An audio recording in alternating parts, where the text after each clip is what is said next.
বিভিন্ন অঞ্চলের মুখের ভাষাকে কি বলে? বিভিন্ন অঞ্চলের মুখের ভাষাকে বলা হয় উপভাষা। ভাষার মৌলিক রীতি কোনটি?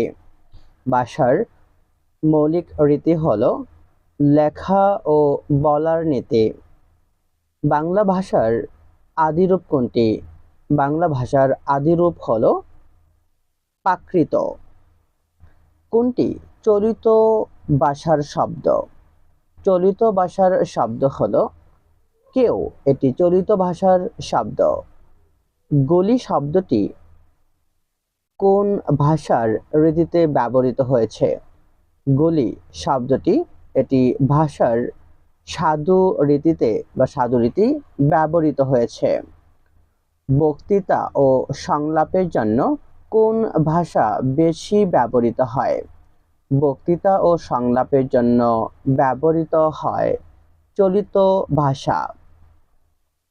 দেখিয়া শব্দের চলিত রূপ কোনটি? দেখিয়া শব্দের চলিত রূপ হলো দেখে। ভাষার কোন রীতি নাটকের সংলাপে ও বক্তৃতায় অনুপযোগী? সাধু রীতি নাটকের সংলাপে ও বক্তৃতায় অনুপযোগী। নির্দিষ্ট পরিবেশে মানুষের কথা ও ভাবের প্রতীক কোনটি? নির্দিষ্ট পরিবেশে মানুষের কথা ও ভাবের প্রতীক হলো শব্দ।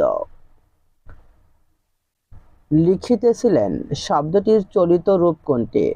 লিখিতেছিলেন, লিখিতেছিলেন এর চলিত রূপ হলো লিখছিলেন। বিশুদ্ধ চলিত ভাষা কোনটি? বিশুদ্ধ চলিত ভাষা হলো সামনে একটা বাঁশ বাগান পড়ল। বাংলা ভাষায় উৎপত্তি হয়েছে।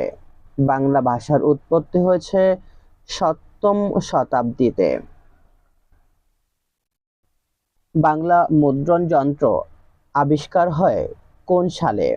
বাংলা মুদ্রণ যন্ত্র আবিষ্কার হয় এটি 1682 সালে।